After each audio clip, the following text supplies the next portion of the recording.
Ya, Assalamualaikum warahmatullahi wabarakatuh.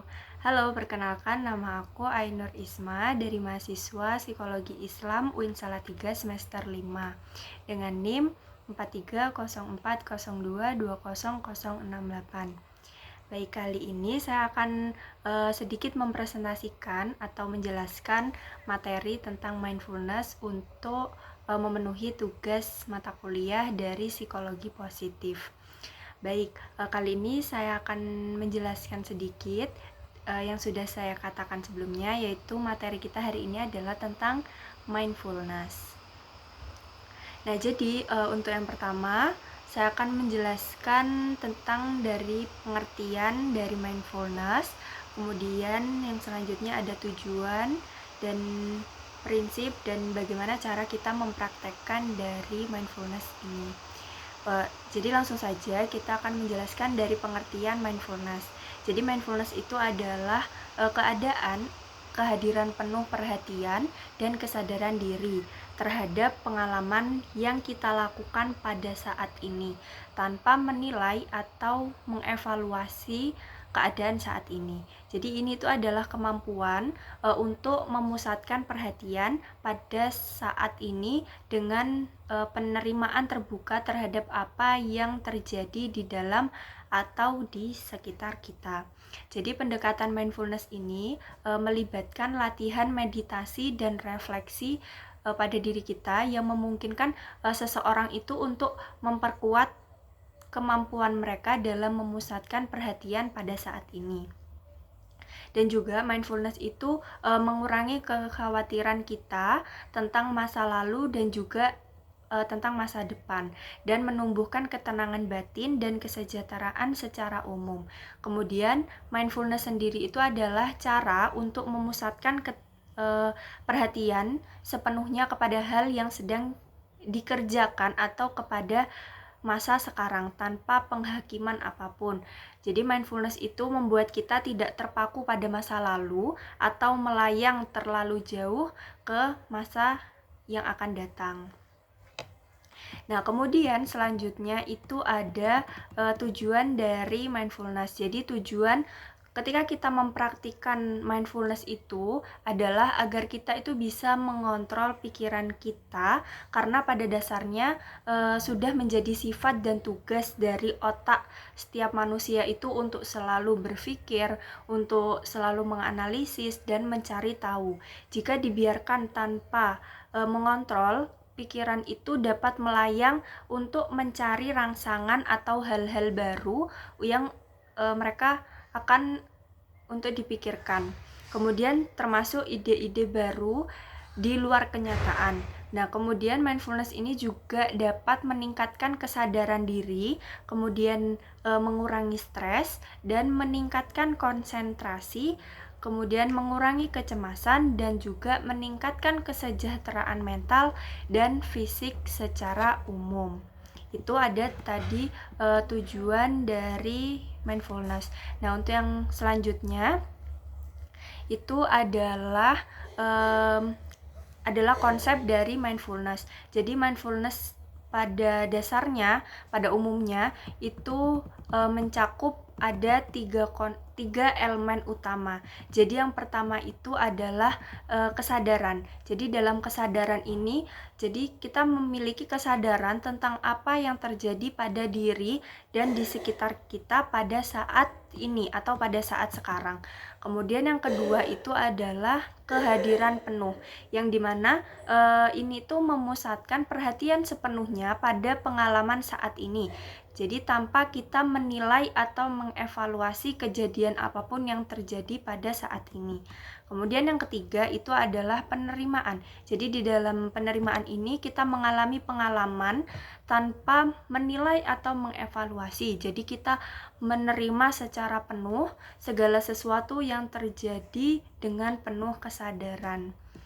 Nah, kemudian di sini ada teori-teori yang berkaitan dengan mindfulness. Jadi, teori mindfulness ini juga mengajarkan bahwa pikiran dan emosi negatif itu seringkali muncul dari kecemasan tentang masa lalu dan juga masa depan dan mengabaikan pengalaman saat ini. Kemudian di sini ada beberapa teori yang berkaitan dengan mindfulness. Jadi yang pertama itu adalah teori stres dan adaptasi. Jadi teori ini itu menyatakan bahwa stres yang diatasi dengan menyesuaikan diri dengan situasi stres dan mengembangkan kemampuan untuk merespon dengan cara yang lebih efektif. Kemudian mindfulness itu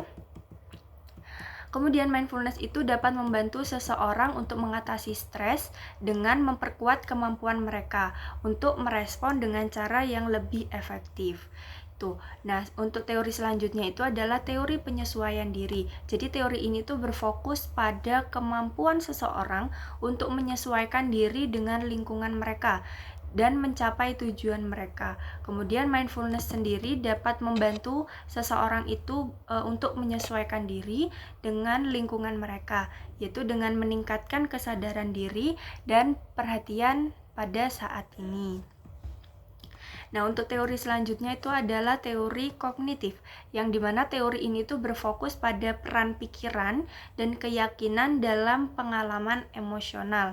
Jadi mindfulness ini dapat membantu seseorang untuk mengatasi pikiran dan keyakinan yang tidak sehat dengan mengembangkan kemampuan untuk mengamati dan melepaskan pikiran tanpa menilai atau mengevaluasi.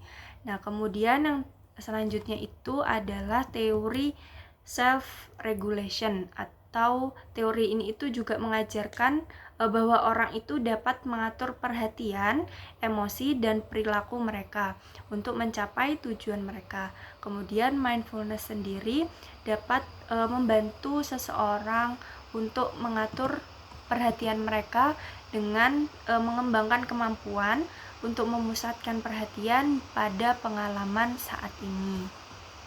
Itu tadi tentang teori yang berkaitan dengan mindfulness. Nah, untuk selanjutnya yaitu adalah teknik dan praktek yang dapat kita lakukan untuk melakukan dari mindfulness ini. Jadi berikut adalah langkah-langkah untuk melakukan meditasi mindfulness yang bisa kita ikuti atau bisa kita praktekkan dalam kehidupan kita sehari-hari. Jadi yang pertama itu kita mulai dengan posisi duduk. Jadi kita bisa duduk di mana saja yang membuat kita itu nyaman. Mungkin di tempat kemudian kita harus di tempat duduk yang harus stabil dan kokoh. Jadi tidak bertengger atau bersandar di tempat duduk tersebut. Kemudian yang kedua itu kita harus mengatur pose pada kaki kita. Jika kita duduk di atas bantal di lantai, silangkan kaki di depan dengan nyaman. Tetapi jika kita duduk di atas kursi, maka sebaiknya bagian bawah kaki kita itu menyentuh di lantai. Kemudian yang ketiga itu adalah menegakkan tubuh pada bagian atas. Jadi dengan luas itu silakan kita meluruskan tubuh pada bagian atas, biarkan tulang belakang itu pada posisinya, tetapi memiliki kelengkungan yang alami. Kemudian yang keempat itu adalah kita memposisikan kepala dan bahu itu tetap rileks. Jadi kondisikan dimana biar tubuh kita itu tidak terlalu kaku. Jadi kita harus membuat badan kita secara rileks. Kemudian yang kelima itu adalah posisikan lengan atas sejajar dengan tubuh bagian atas. Jadi kita membiarkan lengan atas itu ada di samping tubuh dan telapak tangan beristirahat di atas paha. Nah, kemudian yang keenam itu kita turunkan dagu sedikit dan jatuhkan pandangan ke bawah. Dan biarkan kelopak mata itu turun. Jika perlu, kelopak mata dapat turun sepenuhnya, tetapi tidak perlu untuk menutup rapat saat bermeditasi. Kemudian yang ketujuh itu ada berada di saat ini. Jadi bersikaplah santai, perhatikan nafas atau sensasi yang Anda rasakan di tubuh kita saat ini. Kemudian yang terakhir itu adalah ulangi kembali atau rasakan nafas kita yang mengalir keluar dan masuk. Mau tidak mau perhatian Anda itu akan pecah dan membara ke tempat lain. Nah, saat menyadarinya bawa kembali perhatian Anda secara perlahan pada pernafasan tanpa harus menghakimi diri sendiri atau larut dalam isi pikiran Anda. Kemudian terus ulangi kembali setiap kali konsentrasi Anda pecah. Jadi itu bisa diulang beberapa kali ketika kita sudah tidak berkonsentrasi, mungkin konsentrasi kita udah berantakan, udah pecah, itu bisa diulangi sampai beberapa kali. Itu. Kemudian mungkin itu saja yang dapat saya sampaikan dari penjelasan singkat saya dari materi kita pada hari ini, yaitu mindfulness. Mungkin ada yang kurang dari penjelasan saya, mungkin ada yang salah. Apabila ada salah kata, mohon dimaklumi, mohon saya minta maaf. Kemudian sekian dari saya, kurang lebihnya mohon maaf. Terima kasih sudah menonton. Wassalamualaikum warahmatullahi wabarakatuh.